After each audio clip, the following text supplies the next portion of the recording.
An angle grinder has no idea what you've bolted onto it. It will happily spin any disc at 11,000 RPM, whether that disc was built to survive it or not.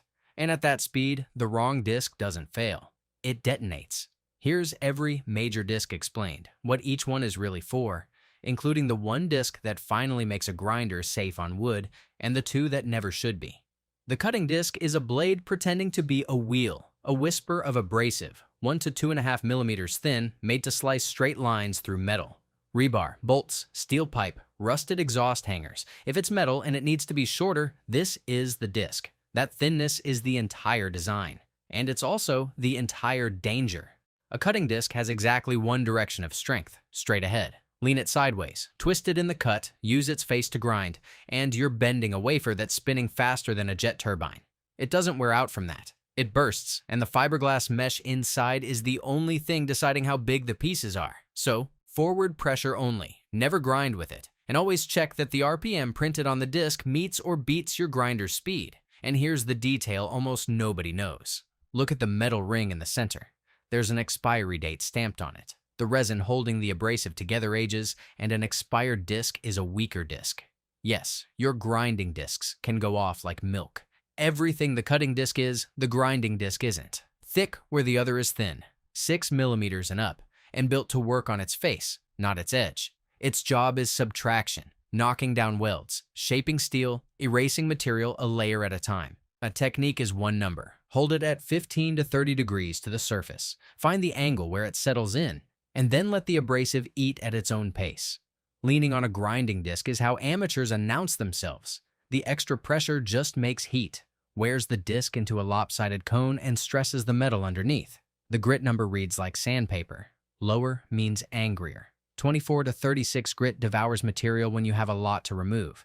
60 grit is what you switch to when the heavy work is done and you'd like the surface to look intentional. Fabrication shops burn through these by the crate. This is the workhorse of the whole family. The flap disc solves a problem grinding discs create. They leave scars. Instead of one solid block of abrasive, dozens of overlapping cloth flaps are fanned around the hub. And as the outer layer wears away, a fresh layer of sharp abrasive is standing right behind it. The disc renews itself all the way down, and the finish stays consistent from the first pass to the last.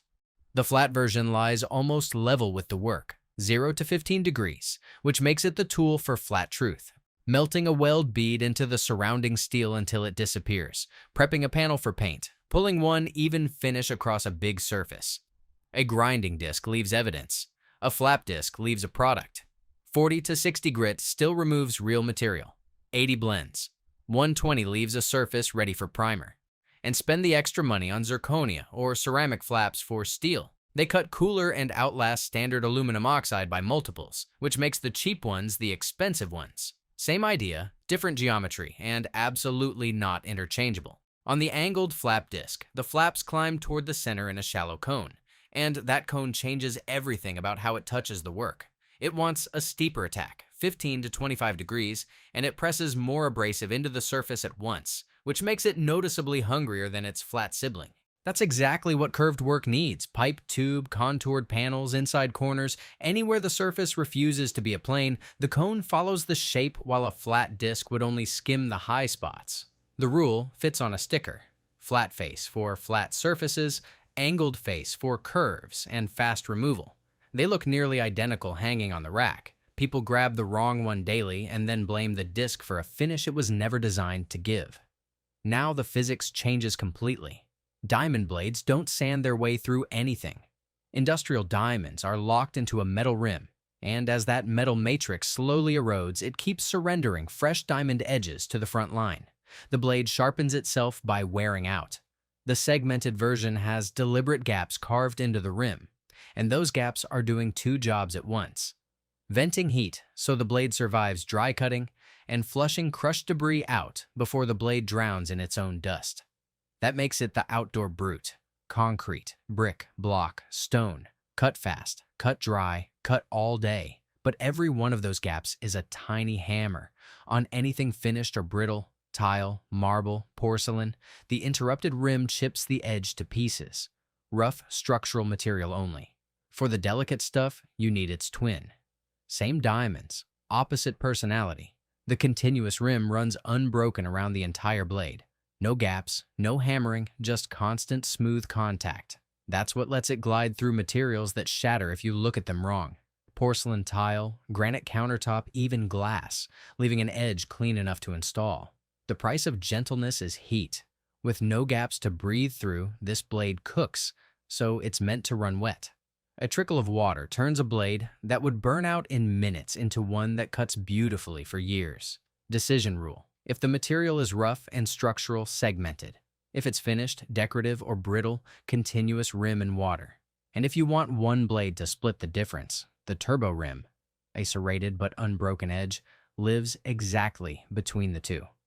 Here's the disc from the beginning, the one that ends a very old and very bloody argument between angle grinders and wood.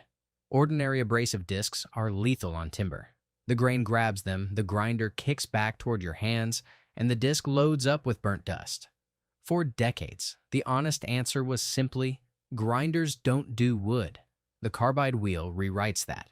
3 to 6 tungsten carbide teeth shave the wood in controlled bites, actual curled shavings instead of smoke and dust, and suddenly a grinder can notch a beam, shape a slab, or trim laminate with the aggression of a power carver and none of the grabbing.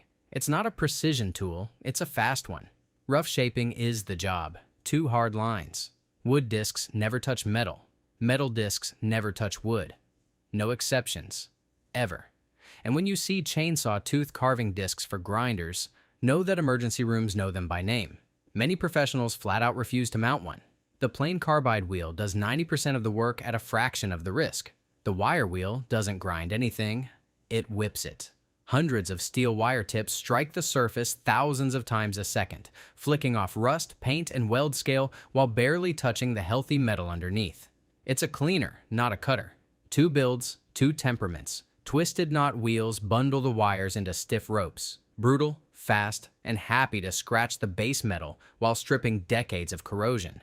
Crimped wire wheels leave every wire loose and springy. Gentler, better finishing, right for light rust and surfaces you'll actually look at afterward. The cup-shaped versions of both trade reach for coverage on wide, flat areas. And 2 rules written in scars. First, wire wheels shed wires at high speed constantly. Face shield, not just glasses, and never run one above chest height. Second, the invisible one. A carbon steel brush used on stainless steel embeds microscopic iron into the surface, and that stainless will bloom with rust spots within days. Dedicate a stainless brush to stainless work and never let the two meet. And after all that violence, the grinder's last trick is a soft one. The polishing pad, wool, foam, or microfiber, doesn't cut at all. It carries a polishing compound across the surface, and the compound does the finishing, erasing fine scratches, raising a shine, turning worked metal into a mirror. Wool cuts hardest and revives stainless, aluminum, and chrome fastest. Foam is the gentle closer for paint and final gloss. Microfiber sits in the middle, cutting and polishing in the same pass. The material of the pad is your grit selection, but here, speed becomes the whole game. Polishing wants 3 to 4,000 RPM. A full-speed grinder at 11,000 scorches the compound and burns the finish you were trying to create. Variable speed or don't bother. Light pressure, slow overlapping passes, and let the chemistry work. 1 tool, 9 personalities. It cuts, grinds, blends, shapes, strips, and polishes, and the disc you mount decides which one shows up. Choose like it matters, because at 11,000 RPM, it does. Subscribe, and the next tool on the bench gets decoded.